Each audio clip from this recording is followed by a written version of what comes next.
What's up, guys? Coming at you today with a full slate of MLB action here on Monday, August 25th. We're going to give out plays on every MLB game on the slate. I'll give you my favorite underdog pick of the day and my massive lock, my pick that regardless of price, I think is the best chance of cashing today. Slam that like button and subscribe to the channel to make sure you keep seeing these videos every single day, and let us know what you're thinking in the comments. I personally read and answer every comment I get. Check the pinned comment throughout the day to see our favorite picks, and you should definitely check back a couple of times throughout the day to see if there are any changes with injury news coming out and starters being confirmed. Yesterday, guys, a pretty solid Sunday for us across the board, but not as solid as the premium members. But we'll go ahead and jump in and look at ours. First up, we had the Orioles at minus 140. That was a super tight 3-2 win there for Baltimore behind another excellent start there from Trevor Rogers. The bullpen kind of messed around a little bit, but they managed to hold on in the end against an Astros team that saw their offense disappear once again despite Arrighetti actually having a pretty decent start for them. We also cashed the Braves there at plus 110. Despite giving up a run in the top of the ninth, Atlanta holds on for the 4-3 win. Bryce Elder was good over his 6 innings, but Peterson wasn't bad there for the Mets,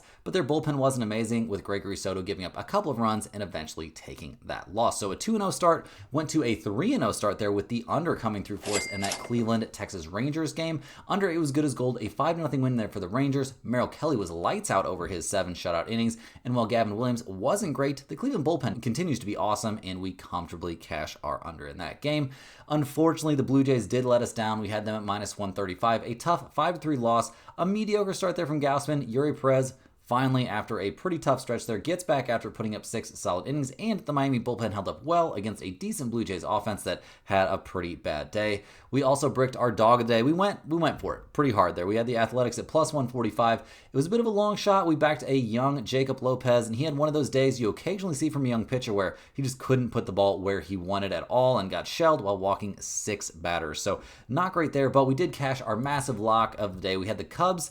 That was a 4-3 win. It was close, but a good start there from Talon. The bullpen wasn't lights out. However, as we predicted, Kyle Hendricks was pretty bad, and despite that, the Angels bullpen being good, the Cubs offense not going nuts, we still do cash the lock of the day, but it was much closer than we would have wanted. But overall, a 4-2 day, we're definitely not too sad about that. An undefeated day there for the premium members, so definitely we'll be covering those here in just a second. But we're going to dive in. We've got basically a full slate to cover here on Monday, so a pretty decent amount to cover here. So let's dive in. First up, we're looking at the Boston Red Sox headed to Baltimore to take on the Orioles. Unfortunately, guys, this is the lone game on the slate where we don't have any numbers, but we're going to be taking a look anyway because we might want to jump in and get on this one once the numbers come out. So be checking the pinned comment. The Red Sox obviously had to feel pretty good coming into this one despite losing there on Sunday Night Baseball. They did win 3 out of 4 there against the Yankees. They're 71-60 on the season, 5 games back there of the Toronto Blue Jays. They're going to hand the ball in this one to Brennan Bernardino. He comes into this game sporting a 2.93 ERA, but all indications are this is going to be a full bullpen start there from the Red Sox. So a lot of times that would make us nervous. However, with the Red Sox this year, a 3.40 bullpen ERA is 3rd best in the major leagues. I think this bullpen can cobble together a pretty decent start. The offense for the Red Sox, obviously not having an amazing day yesterday, only scoring 2 runs, but this were 2-12-1, 6-3-3 over their last few. This is a very potent offensive team, guys. They're 4th in the majors in runs scored. They are 5th in batting average, 7th in on-base percentage, and they need to be locked in trying to win every game they can. Now, they are coming off of playing on Sunday Night Baseball, and they are traveling, from New York to Baltimore, so not exactly a terrible trip there. They're going to be taking on the Orioles, who come into this game fresh off of a pretty bad series there against the Astros. But slam that thumbs up button, guys, if you enjoyed cashing the Orioles with us there yesterday. They're going to hand the ball in this one to Tomoyuki Sagano. He's 10-5 on the year, a 3.97 ERA. He's coming off another great start. 5 innings, 5 hits, 1 unearned run allowed there at Boston, there at Fenway, in what was eventually a 4-3 extra inning win.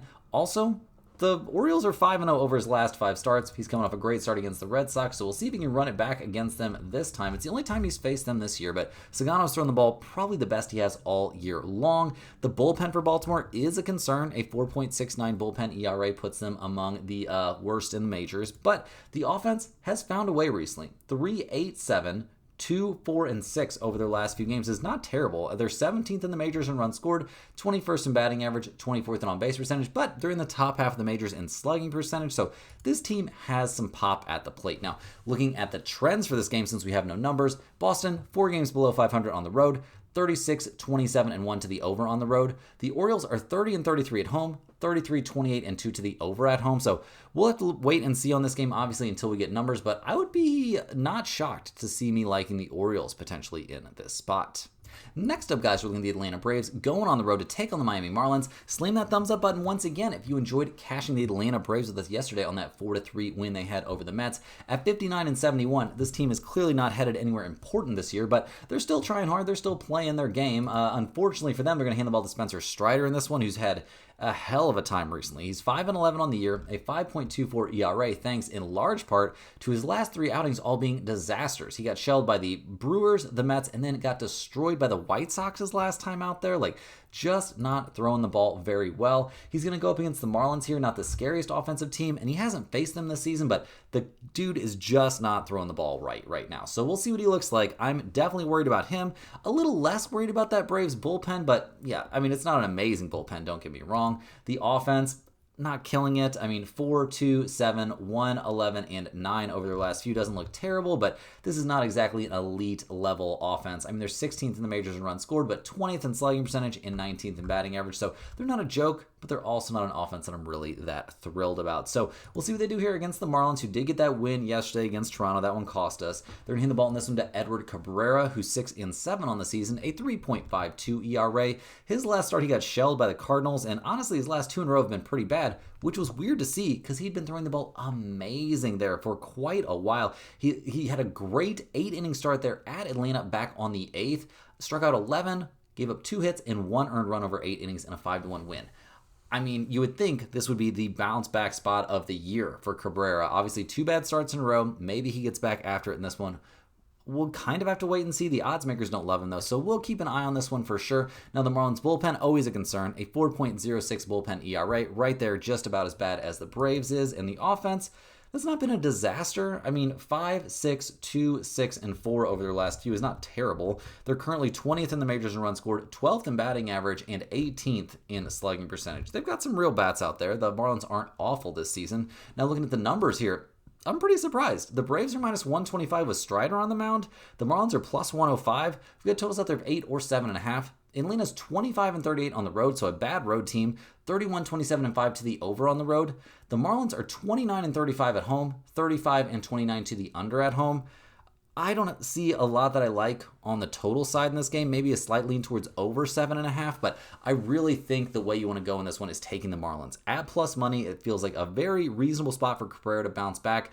All that arm fatigue after that 8-inning start he had where he dominated the Braves should be in the rearview mirror. I think we'll see Cabrera go out there and be lights out in this one, and the Marlins probably get the win. Hey guys, hopping here with a quick shout out to the sponsor of today and every day's video, and that is StumpTheSpread.com. Click the link in the description to go over there and see the top confidence picks from our entire team of experienced cappers. Right now, our premium members are getting daily MLB, UFC, NFL regular season coming up here very, very soon. The premium picks are already pouring in over there in the premium section. Also, premium NCAA football in there as well. A ton of sports getting in the mix right now. It is a great time to become a premium member over there at Stump the Spread.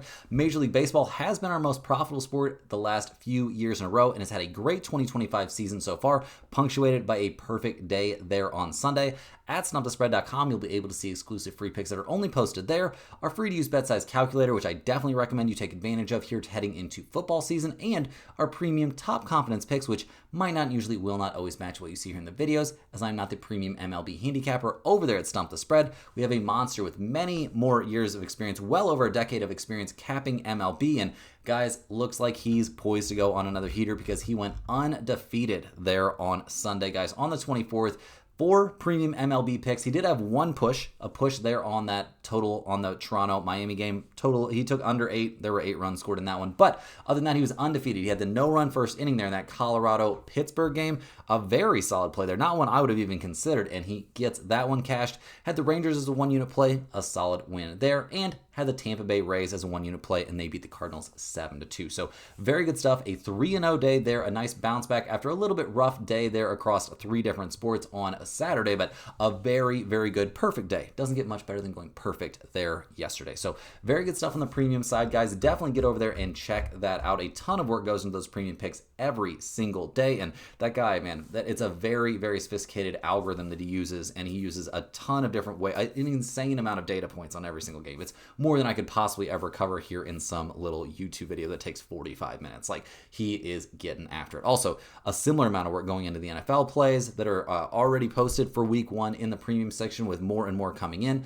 and the NCAA football plays, which took 2 horrendous beats there in week 0. So definitely expecting a bounce back there. So get in on that, guys, and definitely get over there to stumpthespread.com to get on the free email newsletter. It's great information straight to your inbox every single day. You get 1 email per day. All they need for you to sign up is your name and your email address. That's it. You just click that link, go over to stumpthespread.com.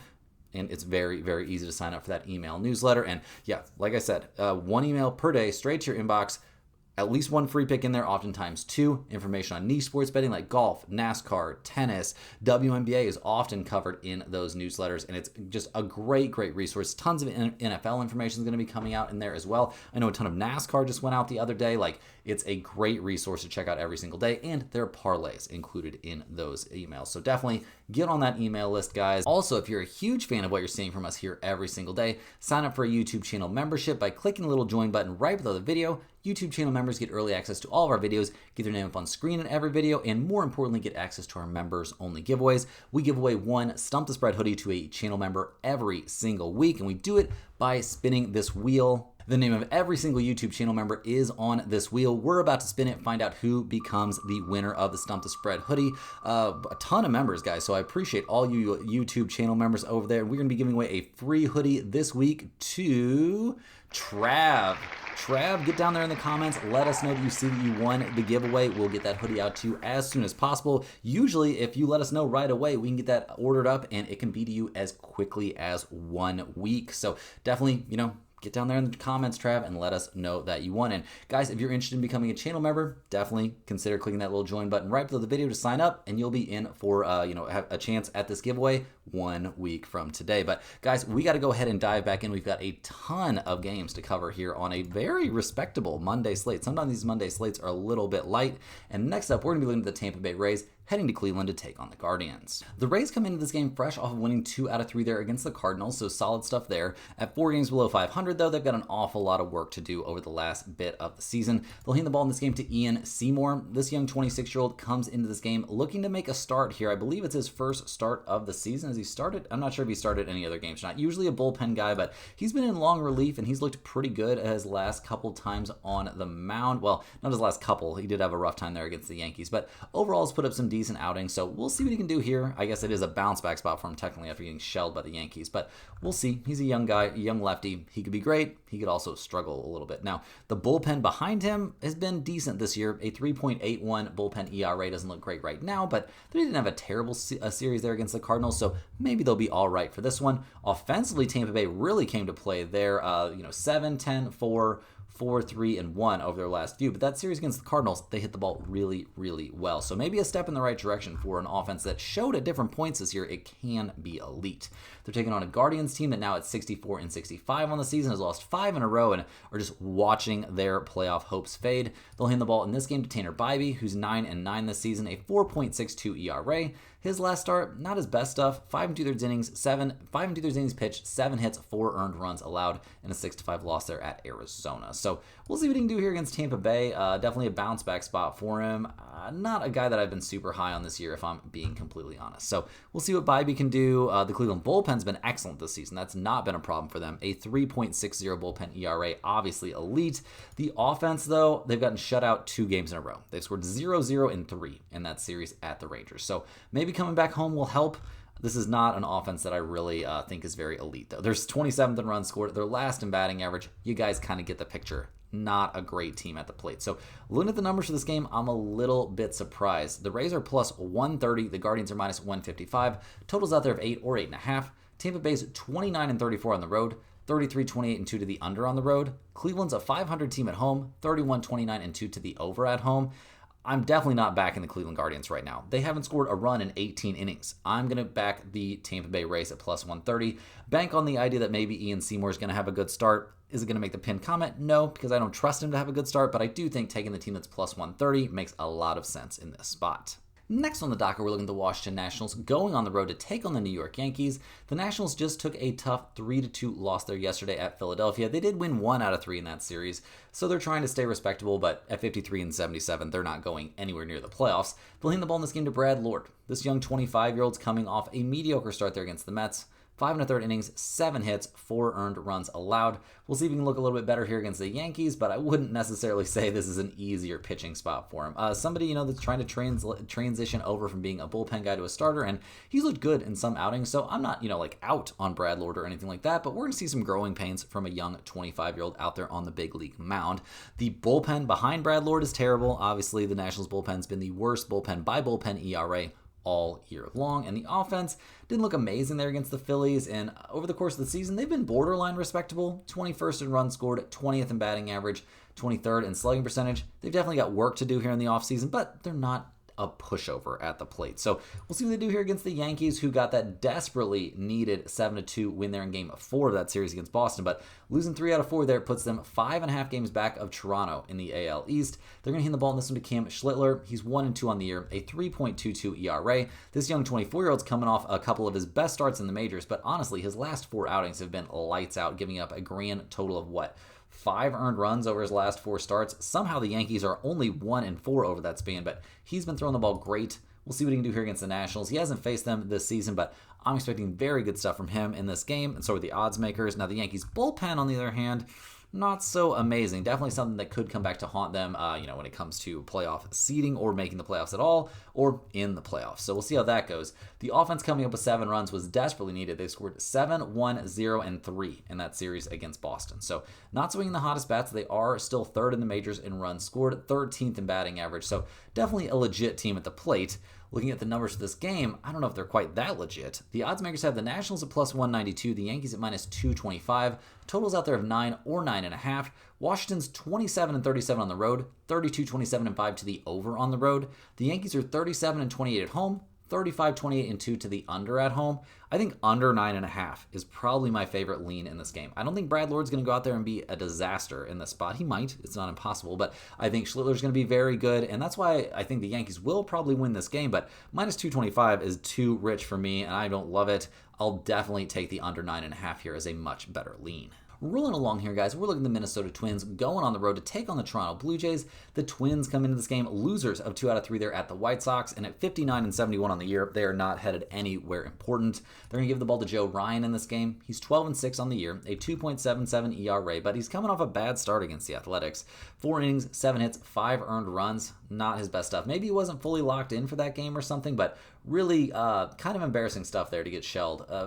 Not that the Athletics are a bad team at the plate, but we'll see what he does here against the Blue Jays. He had a mediocre start against them back in early June, so we'll see if he can improve on that a little bit. He was throwing the ball really well coming into that bad start against the Athletics, so we'll see. Maybe Joe Ryan's kind of done with this season. I couldn't blame him too much. Now, the bullpen for the Twins is a huge concern. 4.21 bullpen ERA. It's been a pretty bad group here down the stretch this year, and the offense has scored 0-3, 9, 3, 2, and 3 over their last few games. They're banged up. They're 24th in runs scored. They're 20th in on-base percentage. They're 24th in batting average. This is not a good offense. So we'll see what they do here against the Toronto Blue Jays, who let us down yesterday with that 5-3 loss at Miami. They're going to hand the ball in this one to Max Scherzer, who's 4-2 this season, a 3.60 ERA, and he is back, guys. Over his last 4 starts, he's given up a total of 5 earned runs. He's looked lights out against teams like the Cubs and the Dodgers. So, yeah, I'm expecting very good stuff from Max Scherzer in this game. We've seen Toronto be 3-1 over his last 4 starts, and that one that they didn't win was not really his fault. Since coming back from injury, guys, he's gotten better and better, and I'm expecting some very good stuff from him against the offensively challenged Twins. The Toronto bullpen isn't anything too special. That is a little bit of a concern, but the offense is due to bounce back after only putting up 3 runs there yesterday. Not what you normally see from one of the toughest hitting teams in the majors. They're 7th in runs scored, but 1st in both batting average and on-base percentage. Very, very solid stuff from them at the plate. So looking at the numbers here, guys, the Twins are plus 118. The Blue Jays are minus 137. We've got a total of 8 in this game. Minnesota's 26-39 on the road. They're 34-28-3 to the over on the road. Toronto's 42-21 at home. 37-24-2 to the over at home. That's actually an MLB best to the over, but regardless of those trends, I actually think under 8 has a good amount of value in this game. Better than that, though, I'll take the Blue Jays here at minus 137. I think Scherzer leads them to a win here. Even if Joe Ryan goes out and gives them 6 solid innings, I think we'll see Toronto take advantage of that Minnesota bullpen. So definitely give me the Blue Jays here playing at home. Rolling right along here, guys, we're looking at the Philadelphia Phillies heading to New York to take on the Mets. The Phillies just won 2 out of 3 against the Nationals. They've currently got a 7-game lead in the NL East over the Mets, so I'm sure they feel pretty good about that. They'll hand the ball in this one to Christopher Sanchez, who's 11-4 this season, a 2.46 ERA. He's coming off a solid, maybe not dominant, but solid start there against Seattle. He did strike out 12 in that game, but also gave up a couple runs. So yeah, very good stuff, don't get me wrong. And the Phillies won that game 6-4. We'll see what he can do here against the Mets. They haven't been the scariest team at the plate this season. He also hasn't faced them since April, and he was good in that start, but only lasted 2 innings. With the start, he got injured. I can't remember, but yeah, that's ancient history. We're not worried about what he did in April. Now, he's been throwing the ball great recently. I expect him to go out there and throw the ball great again. The Phillies bullpen, though, it's not very good, guys. I can't get on board with it. A 4.29 bullpen ERA. They're just not great out there. The offense didn't look incredible against the Nationals, if I'm honest. I mean, 3, 6, and 4 runs scored in that series. They hit the cover off the ball against the Mariners. Obviously, we love what we've seen from guys like Schwarber this season. They're 9th in runs scored. They're 2nd in batting average, 5th in on-base percentage. It's an elite offense, but the consistency leaves something to be desired. So we'll see what they do here against the Mets, who did win 2 out of 3 against the Braves. They'll hand the ball in this one to Kodai Senga. He's 7-5 on the year, a 2.58 ERA. His last start, he got knocked around by the Nationals. Not a great look, but he had been throwing the ball pretty well going into that one. So we'll see what he can do here against the Phillies. He hasn't faced them this year, so we'll see what that looks like. But I don't know if I fully trust Senga out there on the mound against the Phillies. The Mets bullpen has also had problems down the stretch, an ERA of nearly 4 now, so that doesn't help things. And the offense, you just don't know what you're going to get. They scored 3, 9, 12, 3, 4, and 8 over their last few games. It's just impossible to guess when this team's going to be good and when this team's going to be bad at the plate. They're 10th in runs scored. They're 17th in batting average, 8th in on-base percentage. It's just wild trying to figure this squad out. So looking at the numbers, guys, the Phillies are minus 120. The Mets are plus 106. We've got a total of 8 in this one. The Phillies are 34-32 on the road. 40, 22, and 4 to the under on the road. That's actually an MLB best mark to the under. The Mets are 40-24 at home, 31, 30, and 3 to the under at home. I actually like the Phillies at minus 120 in this spot quite a bit. I trust Christopher Sanchez, way more than I trust Senga. Definitely give me the Phillies in this one. I think they come with enough offense to get the job done, and I think Sanchez is going to be lights out. Rolling along here, guys, we got the Arizona Diamondbacks headed to Milwaukee to take on the Brewers. The Diamondbacks did win 2 out of 3 there against the Reds, so well played by them. But at 64-67 on the year, they've got a lot of work yet to do, although this team has done a good job of remaining at least semi-relevant after being big sellers there at the trade deadline. They're 5.5 games out of the wild card hunt there in the National League, so we'll see if they can make a dent in that. They're going to hand the ball in this one to Eduardo Rodriguez, who's 5-7 on the year, a 5.40 ERA. His last start was against the Guardians, and 6 2/3 innings, 5 hits, and 4 earned runs against Cleveland. Doesn't exactly make me think you're a monster out there on the mound. He's had some good starts recently, but also some bad ones mixed in, and now he's about to go up against the Brewers. Not exactly the easiest nut to crack there. He had an okay start against them back in April, but we did see the Diamondbacks lose that game 7-0. So we'll see what he does this time. The Arizona bullpen's terrible. Hasn't changed over the course of the year. The offense, 1-10, 6, 3, and 6 over their last few is pretty solid stuff. We'll see if they can keep that rolling. They haven't really missed that much of a beat after being sellers there at the trade deadline. They're 5th in runs scored, still 8th in batting average. You kind of get the picture. This team's pretty decent at the plate, but we'll see what they do here against the Brewers, who at 81-50 on the year are making a case as one of the best teams in the majors. They did just lose 2 out of 3 against the Giants, though, so that wasn't the best look. They'll hand the ball in this one to Brandon Woodruff, who's 4-1 on the season, a 2.47 ERA. He's fresh off a mediocre start there against the Cubs. 4 1/3 innings, 5 hits, 3 earned runs. Not really his best effort. He had that long start there against the Mets, followed it up with a short start against the Pirates where he was good, and then a short start where he was bad against the Cubs. So we'll see what he can do here against the Diamondbacks. I don't expect him to have too much trouble, but I worry a little bit. The Brewers' bullpens looked much better down the stretch, but it's still not elite. And the offense, well, it's hit a little bit of a bump in the road there against the Giants, but it's been pretty good this year. Obviously, they're, 2nd in runs scored. They're 3rd in batting average, 2nd in on-base percentage, but they've only scored 3, 1, 5, 4, and 3 over their last few games, so not swinging the hottest bats. Now looking at the numbers for this game, the Diamondbacks are plus 150, the Brewers are minus 182. Got a total of 8 in this game. Arizona's 30-35 on the road, 31, 30, and 4 to the under on the road. Milwaukee's 43-21 at home, 33, 29, and 2 to the under at home. I'm not going to take under 8. The total doesn't interest me that much in this game. If you're begging me for a side, I will lean towards the Brewers at minus 182, but at that price, with Woodruff coming off a bad start, I'm not interested enough to get on board here. So this game, mostly a pass for me. You could even talk me into the idea of the Diamondbacks not being a terrible idea at plus 150. Next up, guys, we're looking at the Kansas City Royals heading to Chicago to take on the White Sox. The Royals got a much-needed 10-8 win there yesterday at Detroit. They did lose 2 out of 3 in that series, though, but at 67 and 47 on the year, they're only 3 games back of the Mariners for that final wild card spot there in the American League. So we'll see if they can make it happen down the stretch. They're handing the ball in this one to Noah Cameron. He's 7-5 on the year, a 2.53 ERA. His last few starts, though, have looked pretty good. I mean, his last time on the mound, 4 2/3 innings, 3 hits, and 2 earned runs against the Rangers isn't great, but he had a very good start against the White Sox back on the 15th. 5 1/3 innings, 6 hits, only 1 run allowed there in a 3-1 win. So we'll see if he can run it back here against the White Sox. I'm expecting him to be pretty good. The bullpen behind him is solid as well. The Royals bullpen, not a whole lot of problems there. The offense can be a little bit hit or miss, no pun intended.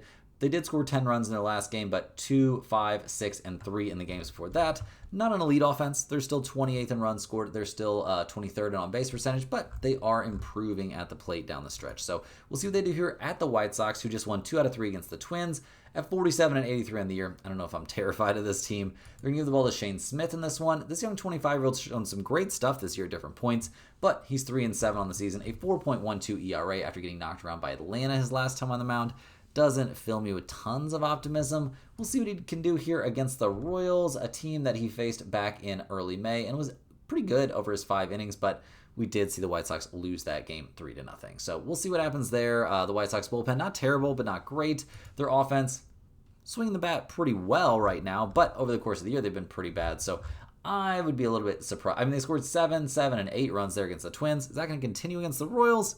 Feels like a big ask. So looking at the numbers for this game, the Royals are minus 135. The White Sox are plus 115. Got a total of 8.5 in this game. The Royals are 30 and 34 on the road, 33, 30, and 1 to the under on the road. The White Sox are 27 and 37 at home, 34, 25, and 5 to the over at home.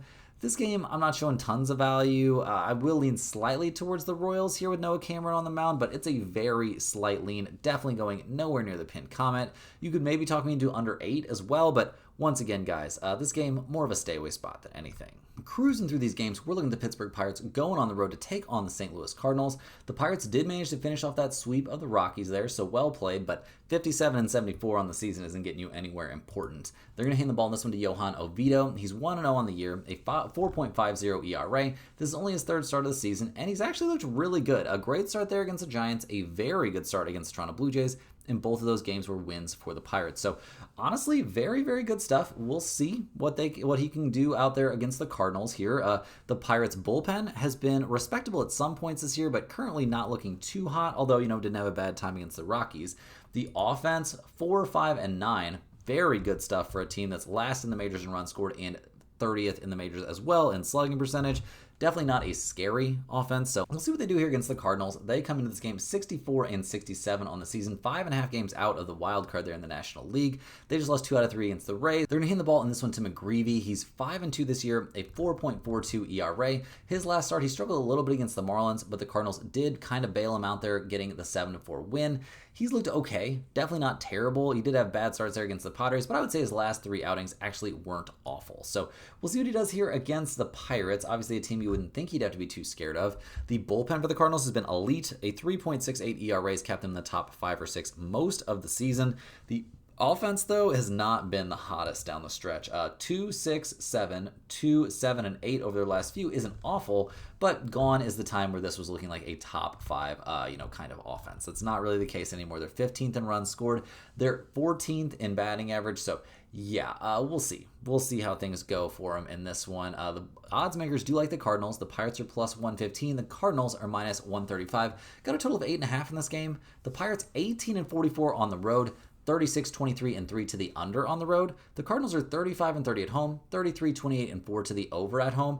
I actually think under 8.5 is a fantastic value in this game. The Pirates offense isn't very good, so I do expect McGreevy to have a good time. And Oviedo's been lights out recently, and he's got maybe a little extra reason for juice there against the Cardinals. So yeah, I'm expecting him to go out and be very good in this start. And all of that adds up to the under looking like a very valuable play in this one. If you're begging me for a side, I'll lean just slightly towards the Pirates getting plus money here, but I do think the better play is definitely that under. Next on the docket, we have the Los Angeles Angels heading to Texas to take on the Rangers. The Angels just got swept there by the Cubs, so that can't feel too good, and they've lost 5 out of their last 6. They're going to hand the ball in this one to Jose Soriano, who's 8-9 on the season, a 4.00 ERA. Coming off a really bad start at the Athletics, he did not have a good time in that one. The kid's kind of been alternating good and bad starts. The last time he faced the Rangers, he was excellent over 7 innings, and what was eventually a 6-3 loss there for the Angels. So we'll see if you can get a better result in this one. Obviously, the Angels' bullpen's been atrocious this season, so that has not helped. The offense did not have a good series there against the Cubs whatsoever. They come into this one swinging some pretty cold bats. They've been okay at the plate this year, but when you're 28th in batting average and 26th in on-base percentage, those slugging percentage numbers have an awful lot to make up for. So we'll see what they do here against the Rangers. They come into this game a 500 team on the season. They're 4.5 games out of the wild card there in the American League. They'll hand the ball to Jacob deGrom in this one. They're going to need him to be really good down the stretch. He's 10-5 on the season, a 2.76 ERA. He's come off a great start there on the 15th against Toronto. They let him skip a start, hoping that he can, get a little bit of that arm strength back and look good out there. And I kind of expect that to work here. We'll see what happens. He is going up against an Angels team that gave him a lot of trouble back on July 28th. So we'll see. I'm a little bit worried about deGrom. I'm not too worried about that Rangers bullpen. Obviously, it's been excellent this year. The offense has been a little mediocre. Now, they had a good series there against the Guardians, earning that sweep, so well played there. But yeah, obviously, Simeon out there with his foot injury for the rest of the season. That's not ideal, and this hasn't been a great offensive team over the course of the season. So looking at the numbers, the Angels are plus 150, the Rangers are minus 178. We've got a total of 7.5 in this game. The Angels are 27-34 on the road, 33-26-2 to the over on the road. The Rangers are 39-26 at home, 41-23-1 to the under at home. I do think we probably see the Rangers get the win in this one at minus 178. Am I willing to put in the pinned comment or make it a lock of the day? I'm not sure. And that makes me think that I'm not because, while deGrom's been good, there's a reason they sat him out a little bit. So we'll see what happens. I do think the Rangers are the side you want to be on in this one. Soriano doesn't impress me right now. I'm not interested in the total in here, so give me the Rangers, but minus 178 is a very expensive price. Rolling along here, guys, we're looking at the San Diego Padres going on the road to take on the Seattle Mariners. The Padres just won 2 out of 3 against the Dodgers, so well played there. They're currently tied with the Dodgers atop the NL West. They're going to give the ball in this one to JP Sears. He's 8-10 on the year, a 4.94 ERA. He's made 2 starts since coming over there from the Athletics, and he was terrible against the Diamondbacks and then lights out against the Giants. 6 innings, 4 hits, 1 earned run, and an 8-1 win there was what he did back on the 20th in his last start. So we'll see what he does here against the Mariners. He had a decent start against them back in late July, so we'll see. I'm not going to hold my breath for him to be lights out, but even if he's not, that bullpen for the Padres is insane. The best bullpen in the majors, and it's not particularly close. So love that for him, but the offense, while it did look good in the first couple games there against the Dodgers, I guess, has just not been that amazing over the course of the year. They're 22nd in runs scored and 25th in slugging percentage, despite being 9th in batting average and 9th in on-base percentage. So we'll see what they do here on the road against the Mariners, who come into this game 70-61 on the season. They're currently holding on to that last wildcard spot out there in the American League. They'll give the ball to Bryce Miller in this game. He's 2-5 on the year, a 5.87 ERA. Obviously, he's had a bit of a weird season, missing a ton of time there between, June 6th and August 19th. His last start, he wasn't very good against the Phillies. 5 innings, 4 hits, 4 earned runs, and gave up a couple of home runs. So we'll see what he can do here against the Padres, who come into this game playing relatively well. The Mariners bullpen is excellent generally, but hasn't been so great down the stretch. A 3.85 bullpen ERA does not fill me with optimism.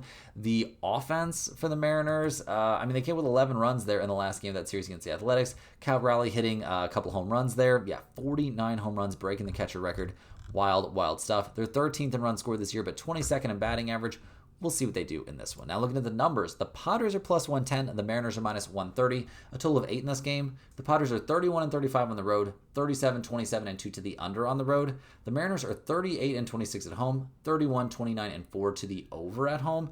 I like the Padres on the road in this one quite a bit. I know being on the road hasn't been their forte necessarily, but at plus 110, I think they're in good shape. JP Sears is coming off a great start, and I think the Mariners probably cool off a little bit here on Monday. So, yeah, the Padres at plus money here could be our dog of the day. Rounding into the home stretch here, guys, we're looking at the Detroit Tigers going on the road to take on the Sacramento Athletics. The Tigers just won 2 out of 3 against the Royals. They're obviously cruising out there in the AL Central. They got a 10.5 game lead, and they're going to hand the ball in this one to Tariq Skubal. So happy Skubal Day to all those who celebrate. The Tigers ace is 11-3 this year, a 2.32 ERA. His last start, he was absolutely lights out against the Astros in a game we eventually saw the Tigers win 1-0 in 10 innings. So that was pretty crazy. A good start for him after 3 kind of rocky for him outings in a row. Obviously, we did see the Tigers win all of those games and get the win in that last one. So anybody who's just been riding or dying with Skubal, it's been working out pretty well for you this year. The last time he faced the Athletics, it wasn't amazing. 6 innings, 6 hits, and 4 earned runs back on June 24th. Okay, but not necessarily ideal. We'll see what we get from Skubal in this one. I do worry a little bit, but not too much about him. I also worry about that Tigers bullpen, though. It's not been great this season. It's getting a little bit better, but it's not been great. Now, the offense, 8-4, 7-7, 1-10 over their last few. Definitely seems like they're back to hitting the ball. This team's been great at the plate this year. Probably a top 10 offense, all things considered. So we'll see what they do here against the Athletics, who took the 11-4 loss there yesterday, being victimized by the Mariners. They're going to hand the ball in this one to JT Ginn, who's 2-5 on the year, a 4.95 ERA. His last start, he was okay against the Twins, but not great, and he's been struggling a little bit here down the stretch. We'll see what he can do against the Tigers, a team that he faced back in late June. It was okay, but that was only a 2-inning appearance. I think that was back when he was in the bullpen. So we'll see. Obviously, the Athletics bullpen's been horrible this season. No secret there. And the offense didn't look that great against the Mariners. I mean, 4-2-2 in that series. Not the norm for a team that's actually been pretty dangerous at the plate. They're 11th in runs scored and 7th in batting average. So definitely a team you can't take lightly, but looking at the numbers here, the Tigers are minus 210, the Athletics are plus 175, a total out there of 8.5 or 9. Detroit's 34-29 on the road, 35-27-1 to the over on the road. The Athletics are 26-37 at home, 31-28-2 to the over at home. I'm not that interested in the total in this game, even with both teams showing trends towards the over, so maybe over 8.5, but really, guys, I think this is a good spot to take the Tigers at minus 210 with Skubal on the mound. In Skubal, we continue to trust. This won't be our lock of the day, but I do think the Tigers most of the time will come away with the win in this one. Last but not least here, guys, we're looking at the Cincinnati Reds going on the road to take on the Los Angeles Dodgers. Now, the Reds come into this game a game and a half back of the Mets there in a chase for the last wild card spot in the National League. They're going to hand the ball in this one to Hunter Green, hoping he can do a little bit better than they did against the Diamondbacks, where they lost 2 out of 3. Hunter Green's 5-3 on the year, a 2.63 ERA. Since coming back from missing 2 months, he's been pretty good. Great start there against the Phillies in his first time on the mound, and then backed it up with a decent appearance against the Angels, where he struck out 12, but did give up 3 earned runs over 6 1/3 innings. So I'm expecting him to go out there and be very good. It is the Dodgers, so a tough team to face at times, but they haven't been that scary here recently. The bullpen for the Reds is a bit of a concern, but they've been trending in the right direction here lately, a 3.87 bullpen ERA. Not going to cry about that. The offense, 6-1-5, 1-6-4 over their last few games. You can't really count on this team at the plate for too much. They are 12th in batting average, or 12th in runs scored and 16th in batting average, but 22nd in slugging percentage, and just a very, very streaky team at the plate. So we'll see what they do here on the road against the Dodgers, who just lost 2 out of 3 against the Padres. Ohtani did get a home run in that win, so very, very solid stuff. They're going to hand the ball in this one to Emmett Sheehan. He's 4-2 this year, a 4.17 ERA, coming off a pretty mediocre start there against the Rockies. 6 innings, 6 hits, 4 earned runs. Start for that, he got shelled by the Angels. Now he's got to go up against the Reds, a team he had a good appearance back in late July. It was a bullpen outing, 3 2/3 innings, 1 hit, 3 runs allowed. So we'll see. We'll see what he does this time against them. Now, the Dodgers bullpen's a big concern. It has not been great this year. The offense hasn't been particularly potent either. I know they're coming off an 8-run game, but they scored 8, 1-1, 9, 3, and 11 over those last 6 games. And those 3 games against the Padres and 3 games against the Colorado Rockies. So we'll see what they do in this one. Looking at the numbers, the Reds are plus 122. The Dodgers are minus 145 in this game. We've got a total of 8.5. The Reds are 31-34 on the road, 35-29-1 to the under on the road. The Dodgers are 41-24 at home, and a slight over team at home themselves. I'm not interested in the total in this game, but I am going to lean towards the Reds. I think Cincinnati at plus 122 with Hunter Green on the mound is definitely the side you want to be on here. I think they're going to have a pretty decent time against the Dodgers and a very legit chance to win here in game 1 of this series. Obviously, it could be a bit of an emotional letdown for the Dodgers coming off that huge series against the Padres. And guys, that's all the games we have here for today. Hit that like button for good luck on all of your bets, and subscribe to the channel if you're new around around here. Let me know in the comments any questions you have on today's slate. I really appreciate everybody that gets down there in the comments and everybody that's watching these videos in general. Definitely make sure you're clicking the link to get over to stumpthespread.com. Check out those red hot premium picks that went undefeated there on MLB yesterday. So very, very good stuff there. Also get on that free email newsletter. It's great information straight to your inbox every single day. Guys, we'll see you right back here tomorrow, same time, same place, for more sports betting action.